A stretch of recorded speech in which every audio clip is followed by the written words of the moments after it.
My mother-in-law secretly gave my house keys to her drug addict daughter while we were away, and now she's in jail after the house was destroyed. How I discovered the betrayal that tore apart their family. I'm making this post to get the opinion of objective strangers, since within family and friends, there can always be people inclined toward one side or the other. Let me start with the necessary context. I'm 30 years old and have been with my husband Mason, also 30, since we were 14. That means I've known his family for over 15 years, and throughout that time, I've learned a lot about them. Some good things, others bad. His family has always been complicated, but since I've always tried to stay out of it all, it hasn't affected me too much, at least until now.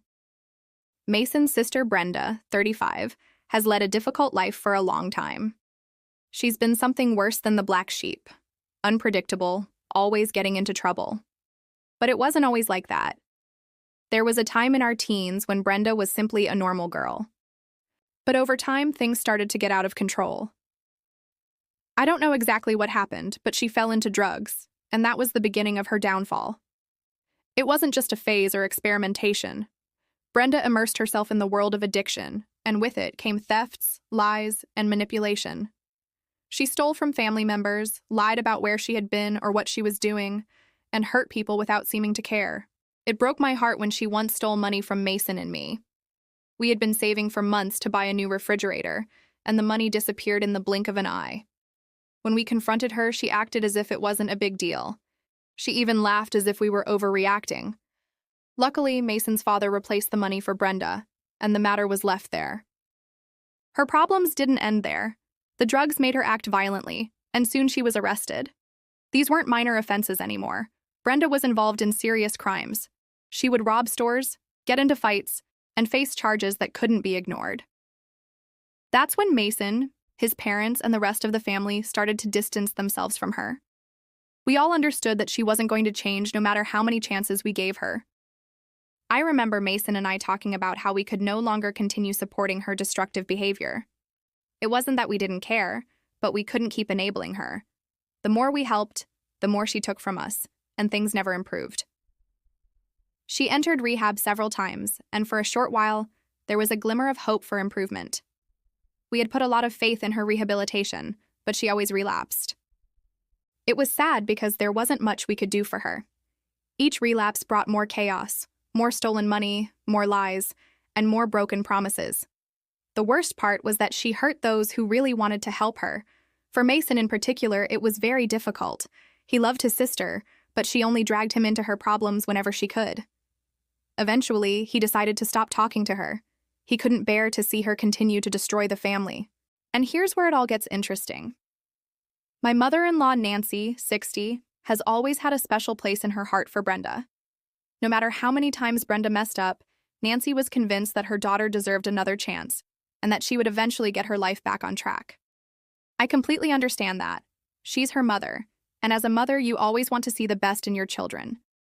But over time, this mentality has led Nancy to justify and facilitate Brenda's bad decisions, which has gotten the family into serious trouble. But recently, she did something that has directly affected me, since until now, I've seen most of these things from the outside. Nancy called me out of nowhere one day while Mason and I were planning a small work trip. She told me that Brenda had contacted her, assuring her that she was trying to change her life and needed a place to stay for a while. Then Nancy dropped the bomb. She was going to give my keys to Brenda. She said she would do it because Brenda had nowhere else to go and needed a roof over her head while we were away. I asked her if she was serious, and she just kept insisting that I was overreacting. She told me that Brenda was better, that it would only be temporary, and that everything would be fine. I told her no. There was no way I was going to allow Brenda to stay in my house, especially after everything that had happened in the past. I was being reasonable by telling her that I didn't trust Brenda and that I didn't agree with her staying there, but Nancy wouldn't listen. She told me not to worry, that she had it under control and to just relax. At that moment, I was so furious that I simply went to my mother-in-law's house and asked for the key back. I had only given it to her to water my plants while I was away and to air out the house before we arrived. Mason and I were leaving the next day, so we just kept the key and didn't give it to anyone else. Even with the key in my possession, I decided to make sure that everything in the house was well secured. Valuables, important documents, anything that could be stolen or damaged. I checked all the doors and windows, verified the locks, and honestly just hoped that Brenda wouldn't even show up. Or if she did, that she wouldn't cause any problems because now she wouldn't have a key. We left, and I calmed down because for a few days, everything seemed to be fine. But then I received a call from my neighbor. He told me that he had seen a woman, whom he described as Brenda, in the house, coming and going over the last few days. Apparently, she had been going in and out, and my neighbor was concerned because he didn't recognize her. I tried to call Nancy because surely she would know what was going on, but she didn't answer. I tried again and again, but nothing. At that point, I panicked. My mind was racing 1,000 miles an hour, and I couldn't help but think that Brenda was probably doing something terrible in my house. It was impossible not to have catastrophic thoughts when Brenda was involved, and it didn't help to be so far away, with no news and expecting the worst. I didn't know what Brenda was doing in there. She could be throwing parties, trashing the house, or something worse. I tried to call Mason, but he was in the middle of work meetings and couldn't respond right away. To clarify, the work trip was his, but I traveled too to turn it into a business and pleasure trip, and I also needed a break from mine. But yes, I was alone in this situation, and I felt completely helpless. I had no idea what to do, so I called the police because that was the only sensible thing to do at that moment. I know some people might think that calling the police was an extreme reaction, but at that moment, there was no other option. I needed to protect my house, and I had no idea what Brenda was doing. The idea that she was alone in my house, potentially doing who knows what, was too much. The police arrived, and after checking the house, they confirmed my worst fears. Brenda was no longer there, but the damage was done. My house was a mess. There were broken things, spilled drinks, trash everywhere, and everything was chaos. I couldn't believe it. It wasn't just the mess. It was the fact that Nancy allowed this to happen. She completely ignored my decision and let Brenda into my home without my permission. And if you're wondering how she did this, I think she made a copy of the key. And things only got worse. The police informed me that Nancy could be in trouble for having given Brenda the keys to my house without my permission. I never thought it would go this far, but it turns out that Nancy violated some property laws. Now she's being charged, and it seems that legally she's in several kinds of trouble. And to make matters worse, Brenda has disappeared. No one knows where she is. She completely vanished. I'm not even sure if she's safe, but that's not my concern right now, but rather how to restore my house to its previous state. Mason was furious when he found out. He didn't know Nancy had done this, and when he did, he called me immediately. He was upset, but more than anything, he was disappointed in his mother. He couldn't believe she would do something like that, especially after everything that had happened with Brenda. He feels bad because it's his family, and partly thinks it's his fault what has happened. And although he feels bad because his mother is going through all this, he has also said that he doesn't plan to help Nancy with her legal problems. Ralph, my father-in-law, 65, didn't really have much to say about it. He's always been the most neutral one and didn't want to get involved because he said he had already warned Nancy about Brenda and she didn't listen to him. So now she had to face the consequences. Honestly, no one in the family wants to help Nancy at this point. Not Ralph, not Mason, nobody. There are only a handful of people who say that maybe I should have waited for Nancy to respond and give me an explanation instead of calling the police and getting her into trouble. They even say that now that she's already suffered some consequences, it's time to help her and get her out of trouble. Perhaps by withdrawing the complaint or maybe by talking to the police to help in some way. So, people of Reddit, I don't know. Am I the bad one for calling the police because of my sister-in-law and getting my mother-in-law into legal trouble? Update 1. It's been 2 weeks since the whole incident, for those who don't want to do the math. And here's an update. We still don't know where Brenda is or what she's doing, and at this point, I've given up trying to find out.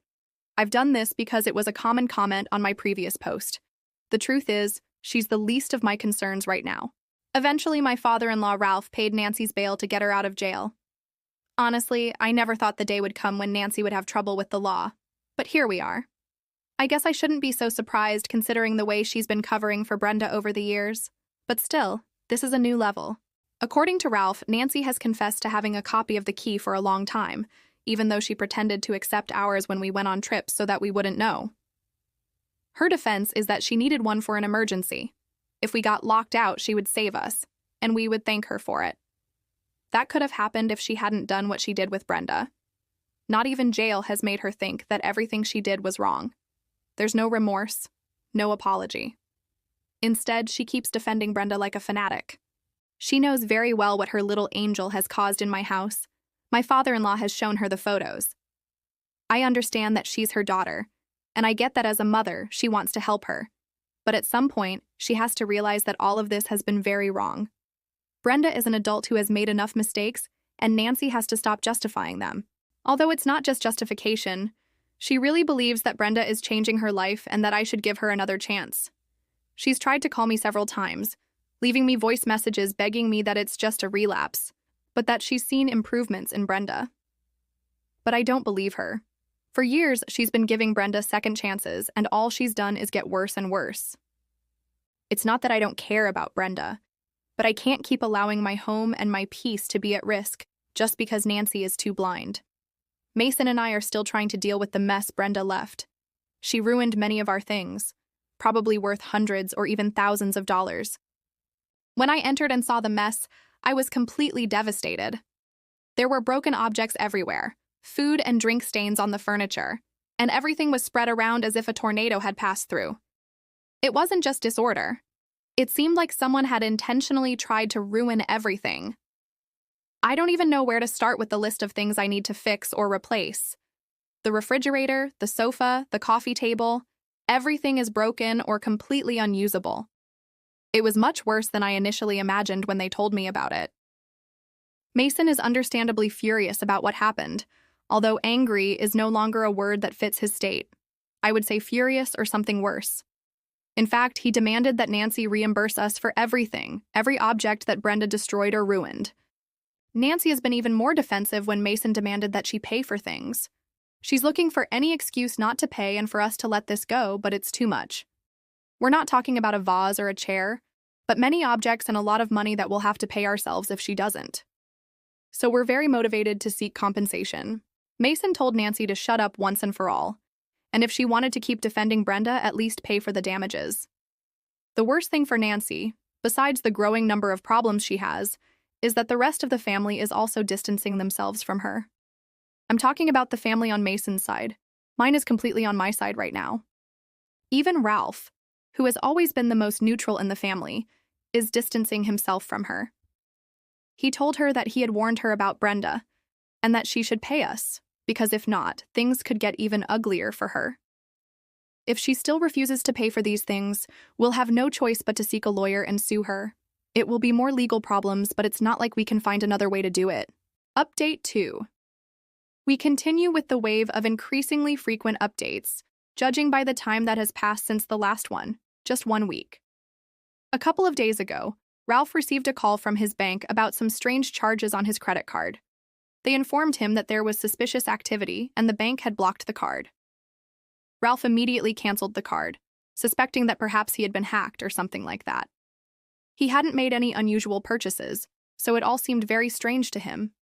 Shortly after canceling the card, he received a call from Brenda. Brenda had somehow gotten Ralph's credit card details and had been using it without his knowledge. When Ralph canceled the card, she called him demanding that he fix it. And the worst part? She didn't even apologize or explain why or for what she had used his card without permission. Instead, she simply demanded more money because she needed it to live. Of course, Ralph was absolutely furious. Not only did she disappear after causing chaos, now she stole from him and acts as if it's Ralph's fault for canceling the card. So he filed another complaint for fraud and theft. She's also receiving charges for what she did in my house, thanks to a neighbor who was able to describe her. Now Ralph has filed his complaint, and hopefully that will help find her. Nancy, as expected, continues to defend Brenda as if nothing was wrong. She's telling Ralph not to do it, that she's his daughter, and that it's just a little money. He replied that if it's just a little money, she should take care of the expenses for her son's house. After all, it's just money. I don't know what else Nancy expects Brenda to do to see that all of this is wrong. She's still in her corner, ensuring that Brenda just needs more opportunities. But this isn't a video game with infinite lives. Although I do think Nancy lives in a video game because she seems to be in an alternate reality. On the other hand, Mason is still waiting for Nancy to reimburse us for all the damages Brenda caused. He's even told her that he's willing to go to a lawyer if that's what it takes for her to pay us. We've had to deal with thousands of dollars in damages to our house to return it to its former condition. There were many broken things, and we spent many hours organizing and cleaning, so we hope to recover all of that. We know Brenda doesn't have the capacity to pay for it, but Nancy does. And if she wants to support her so much, it's time for her to stop talking and put up the money. I don't think Nancy has much time left, or Mason has much patience. If she doesn't pay this week, a letter from the lawyer or the lawsuit directly will probably arrive. Update 3. The lawsuit that you've all been waiting for has finally arrived for Nancy. But first, I must tell you what prompted Mason to set it in motion. Until now, I had hopes that Nancy would end up paying voluntarily, but she hasn't, and she's done something even worse with that money. They've finally found Brenda, and she's been arrested. She was living in an abandoned house where other people who consume different types of drugs gathered. She had used her phone to charge her father's credit card and used it to buy some things like food near the area. The police investigated the surroundings, and with the information that she's an addict, it wasn't difficult to know she would be in a place like that. A bail of about $40,000 was set because there was a flight risk, and we all thought no one would pay it. I mean, it's a huge amount, much more than the damages she caused in our house, but my mother-in-law took all her savings and pension accounts and used them to pay the bail. I must admit she's put her money where her mouth is because if Brenda flees, my mother-in-law will lose all that money. When we found out about this, we were completely furious. Ralph called us because he thought we should know, and he told us everything. When the call ended, Mason and his father called the lawyer and filed the lawsuit against Nancy and Brenda, demanding they pay for the damages. We know Brenda has no way to pay anything unless she steals another card, but she's the main responsible for all of this, so she also has to be sued. Although in the end, who will really have to pay will be her mother. Nancy's reaction was of the, "You can't do this to your own mother" type, especially when she has so many legal and financial problems. She was about to call my husband to try to convince him, but my father-in-law stopped her and told her she better pay for everything because the next lawyer she would meet would be the divorce one. My father-in-law is even more upset with her from what he's told us because although it's her money that she used for the bail, he also knows she'll have serious financial problems when she retires, which would end up affecting him, and all for saving a daughter who can no longer be saved. Among other things he's been telling us, Ralph told us a bit about how this descent into hell for Brenda began. It all started in high school when she met a group of guys, one of whom she liked. She started meeting with them, but they were a bad influence, exactly the type of people that, as a parent, you don't want near your daughter. That's what my father-in-law thought. But Nancy had a different opinion. Nancy believed it was good for her to have more friends since Brenda had never been very sociable. Now she had a group of boys and girls to spend time with, and Nancy saw it as something positive. But this same group was who introduced her to drugs. First it was softer things, but by the end of high school they moved on to harder substances. And as always, Nancy allowed Brenda to continue down this path. If only she had prevented her from meeting with those people, now she wouldn't owe $40,000, nor would she have legal problems, nor a lawsuit on top of her for more money. As for Brenda, she's staying at my in-laws' house despite my father-in-law not wanting anything to do with her. She's in the basement where they improvised a room for her. This is important because that's where Nancy's $40,000 is, and I don't think she wants to risk the money running away. Update 4. Brenda has fled and my father-in-law has asked for a divorce. That's what's been happening lately and what this update is about. Brenda escaped from the house at a time when no one expected it. It was Saturday night and she fled right under Nancy's nose. I don't know what she expected from an addict, that she would stay put and not go out to look for her next dose. So Nancy can say goodbye to that money because Brenda has broken her part of the deal by escaping so easily. $40,000 has been wasted. An amount that, for my mother-in-law, was a lot of money. My father-in-law still had hope that Brenda would show up for trial and that Nancy could recover the money, but everything has gone down the drain at this point. That's why he's decided to cut his losses and divorce her, so he doesn't have to support Nancy when she finally retires. My father-in-law could have made this decision before, but with all the problems caused by Brenda, he's had to keep working a bit longer. It's normal for him to be tired of everything now because Nancy has only thought about herself and Brenda, completely ignoring my father-in-law. He's no longer a young man, and he's exhausted from working for what he thinks isn't worth it. So now he's handed her the divorce papers and has moved to another room in the house. At the time of writing this, we don't really know where Brenda is, but being an addict and desperate, I don't think it will take long for her to be caught again.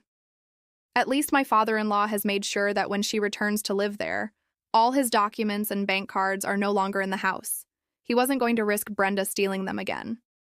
Update 5. Brenda has been caught, and my mother-in-law already has the verdict of her trial. Brenda was detained just 5 days after fleeing, in a deplorable state. She had gone back to using, and she didn't even know where she was.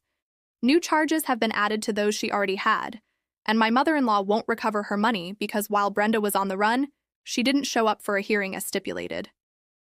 The divorce and the lawsuit for the money are still following their legal course, but I don't expect we'll have news about that soon. What we do have is news about the consequences of my mother-in-law's arrest for having given a copy of our house key to Brenda. The judge has ordered her 80 hours of community service that she must fulfill at a center where they feed homeless people. The only reason she was found guilty, since she could have claimed she didn't know how Brenda entered our house, is because she always admitted that she just wanted to give her daughter a place to stay. She kept saying that until her lawyer advised her to stop. Plus, the copy of the key was found in the house after Brenda abandoned it, and it had a keychain that we knew belonged to my mother-in-law. Now Brenda will have to wait in jail until her trial with no possibility of getting out on bail. There's also no one to pay it, but I mention it just as a curious detail. Update 6. This is my last update on the matter, although it comes 15 months after the previous one. During this time, my father-in-law has divorced, and my mother-in-law has had to pay for the damages caused by her daughter. And of course, I also have news about Brenda. I'll start with the divorce because it's the least interesting, saving the best for last. My father-in-law has finally divorced, and that's it. Don't think Nancy didn't try to fight to avoid it or to get Ralph to give her another chance, but for my father-in-law, it was too late. I won't bore you with the details, but my father-in-law has left with his retirement plan intact, some money, and part of the money from the house. He's even considering retiring in a few months. On the other hand, my mother-in-law lost the lawsuit despite our attempts to reach an agreement before going to trial, but she insisted that she had done nothing wrong, which made the process much longer than the divorce and take more time than we would have preferred. At least now we have our money. And as for my sister-in-law, Brenda has been sentenced to 3 years in prison, not only for having entered our house, but also for having beaten another addict in one of the houses where she used to stay, and for fleeing. It's not much, yes, far too little, but they reduced her sentence because she agreed to enter a rehabilitation program within the prison. The judge knows perfectly well that she has been in and out of these programs as if they were revolving doors, but according to him, it's the best for an addict. I don't agree with his decision, but a Brenda in prison is better than a free one.